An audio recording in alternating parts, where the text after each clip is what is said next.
Let me ask you this, Ross. Let's say that, is it because Shedeur was a 5th-round pick? If he went as the number 2 pick last year, and you seen exactly what you seen out of him this year, would you still be inclined to take in Fernando Mendoza at 1? Let's say you ended up with the 1 or 2 or whatever. Would you still want to take Fernando or Dante Moore with that pick? No, I don't think I would. I ain't never lost. Never in my life.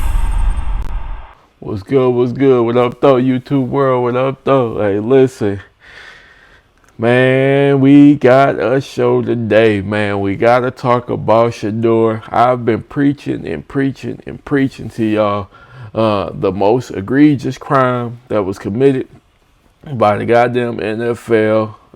The thing that is haunting and having a major effect on Shedeur Sanders was him being labeled as a 5th-round pick, man. And this is the proof. This right here, this show we put on today is the proof of exactly what I told y'all. This is what I've been saying from day one.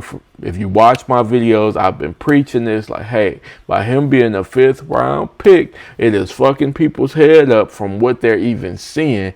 And instead of saying, hey, man, his talent is not 5th round, he's doing things, we need to work with this, they're instead saying, well, you know, he's playing really good. I'm not sure if he's a franchise quarterback, but since we didn't invest a lot into him, we can possibly take a 1st-round pick and get another quarterback and, you know, just kind of have him as the backup or have him as, you know, trade value because he's showing he's better than the 5th-round pick, etc., etc.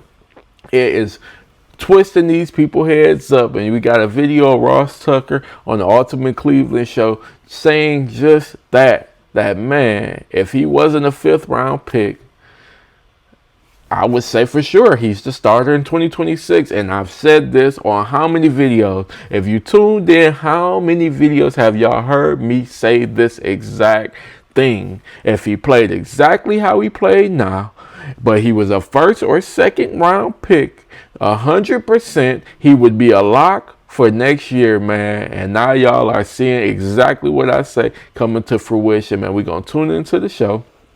We're going to listen to him talk. And then tell me if this isn't what BDB been saying all along.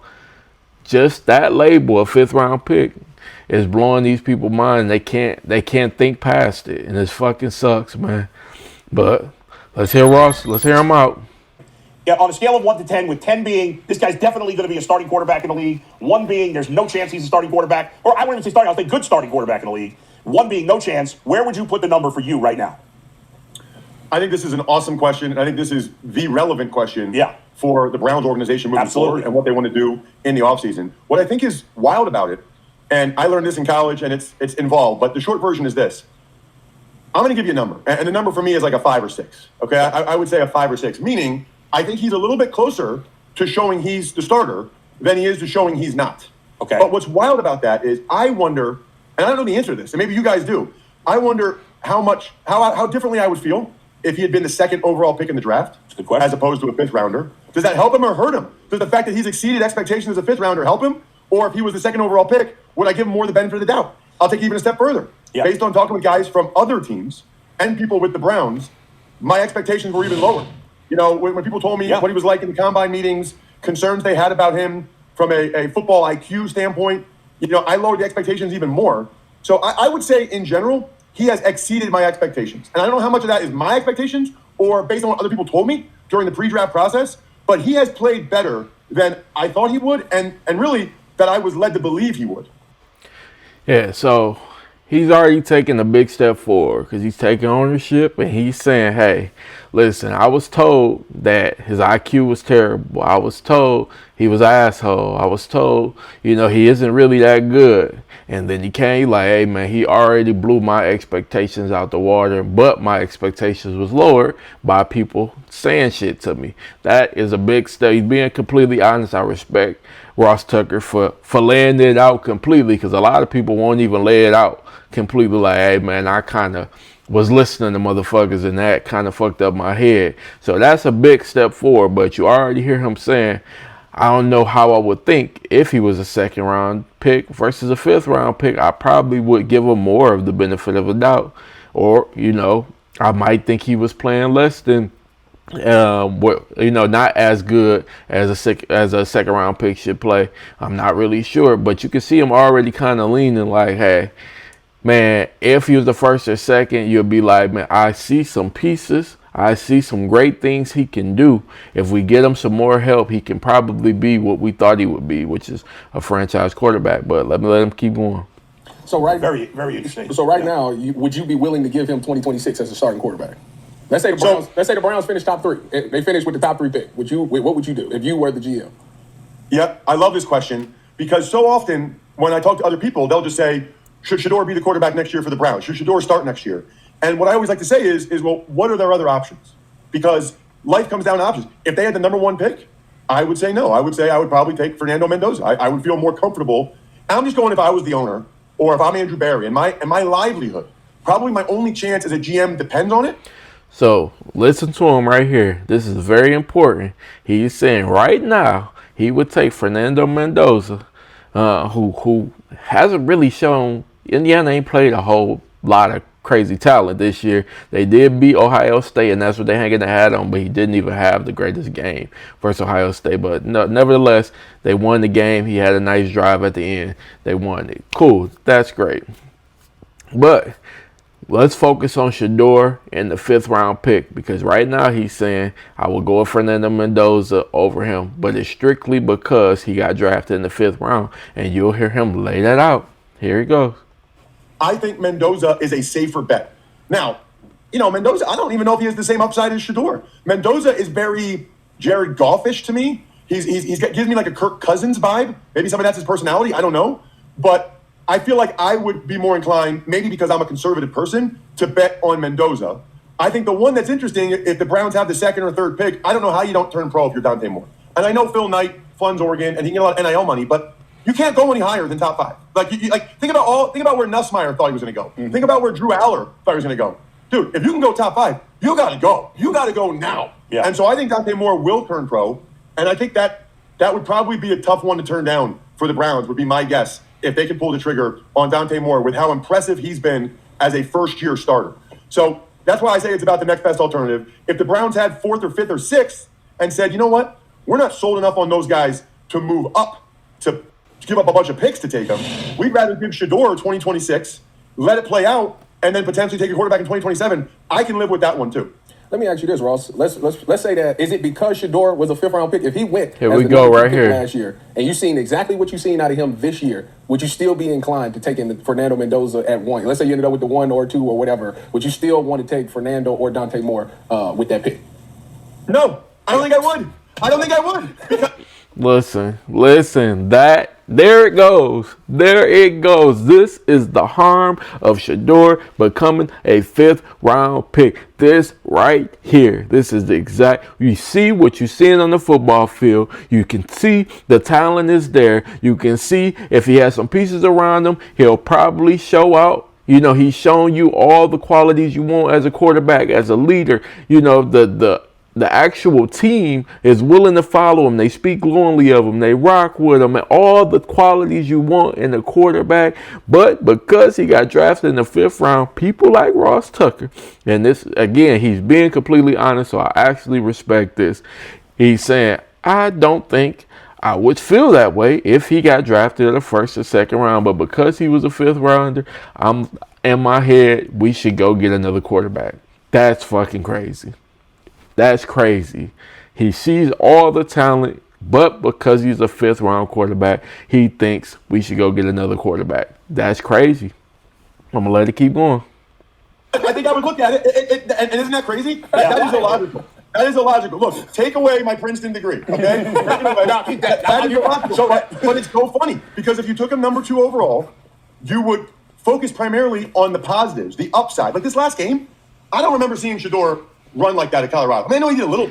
How many times have I said this to y'all? How many times have I said this to y'all? They would focus completely on what we see that's positive. If we put the best O-line around them, if we put some good receivers around them, if we had a strong running game every game, and we got that defense on the other side, what could Shedeur be? That's what we were focused on. But because he was drafted in the 5th round, that's not what we focusing on. It's crazy as hell. This is a crazy world, and he's laying it out. This is what I have told y'all on every video. The most egregious thing the NFL did was make him a 5th round pick so that you talk about him in the light that Ross Tucker is talking about him. But at least he is siphoning through he can kind of parse it out like, hey, I actually, if he was the 1st or 2nd round pick, I wouldn't think this. And most people who are in positions, I think, like Ross Tucker, who are analysts, who are journalists, they can't do that. They just think 5th round pick. Yeah, he was good value for where we got him, but he hasn't shown, that he's Tom Brady. So hey, we need to move on. That's how, as far as they brain go. Now, hey, the O-line was already beat up by the time he gave up. Hey, they was damn near pretty much out of playoff contention. The defense went from a number 2 defense to terrible. The running game was awful. They went from getting, 80, 90, 100 yards rushing to maybe 30. He's been the leading rusher in 4 out of the 5 games he's played, which is fucking crazy. They ain't taking none of that into account. There's only one offensive lineman who's been a starter the whole year. No, everybody else has been beat up, battered, and in and out the lineup. They're not taking that into account. They're not taking into account the coaches really don't want to play them. This shit's crazy. Well, but I'm gonna let him keep rocking. But I don't see him making those plays with his legs as much in Colorado as he did for the Browns on Sunday. Yeah. But I do think if you took him number 2 overall, you would say, kind of like Jackson Dart with the Giants or Cam Ward with the Titans, I think you would say he's shown enough that we want to see what he can do next year. He's shown enough that we put a lot into this. We invested a lot. Let's see this thing play out next year. That's the thing. How many times have I told you guys, Jackson Dart has not looked better than Shedeur. Cam Ward has not looked better than Shedeur. Tyler Shook, even though he's just starting to cook or whatever, it's just starting to get his moment, but he hasn't looked better than Shedeur. He's put up some wins and he's made some plays, but I'm gonna leave him out of it because he's actually damn near in the same boat as Shedeur.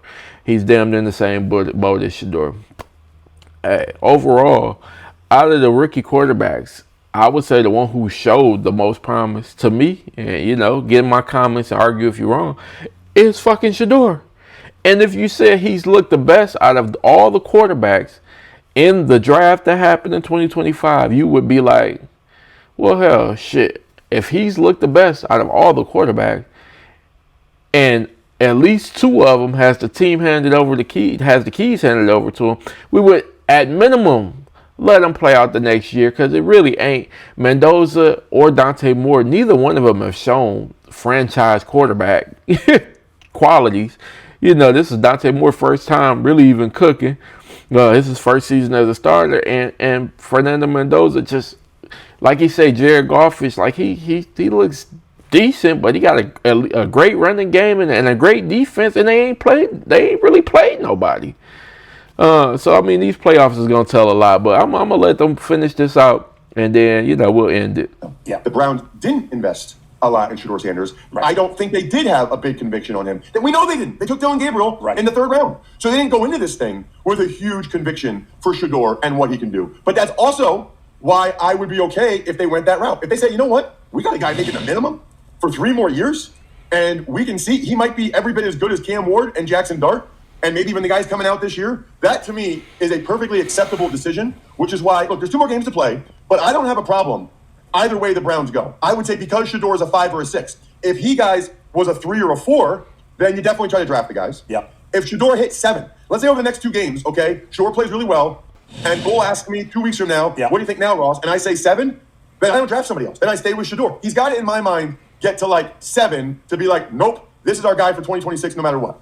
I really agree with everything you're saying there, and I do think, had he been drafted 2nd overall, first of all, yes, I think they would be sticking with him if they drafted him 2nd overall, but we would have so much more data if they had drafted him 2nd overall, because he would have had the... Yeah, he's going somewhere else with it. I don't care about the data, none of that stuff. He really got to see him. All the stuff that I said, you really got to see him with a better O-line. You got to see him with a solid running game. You got to see him with a team when everybody's fighting to try to make the playoff. All that's cool, but I don't care about none of that. From what you've seen with your own eyes right now, he's shown sparks and flashes with the team that's giving up, with receivers that don't want to play, that don't finish route, with a running game that has been abysmal. Last game was the best that they played. They actually were decent last game. He still managed to make some wild and splash plays with an offensive line that's god awful, the worst in the league. They've been the worst in the league the whole year. So, hey, man, I say you beef up that offensive line, you go get a receiver, man, but, maybe add a piece or two to the defense, but mainly I would focus on our O-line and beefing up that O-line and getting at least one number one receiver, somebody who you can rely on to always to get open, man, and have somebody reliable for Shedeur Sanders, man. I would probably get another defensive tackle. Because that Malik Collins going down showed that it fucking has destroyed the run game, the run defense for the Cleveland Browns. But hey, man, I just wanted to walk y'all through. This is what I've been preaching. This is the harm of him becoming the 5th round pick, man.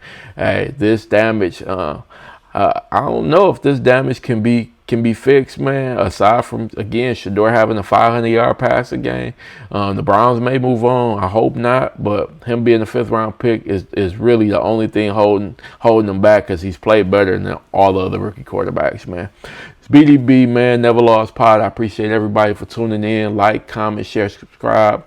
Talk to me. I'm gonna talk back, man. I appreciate all the love. Y'all have a good one, man.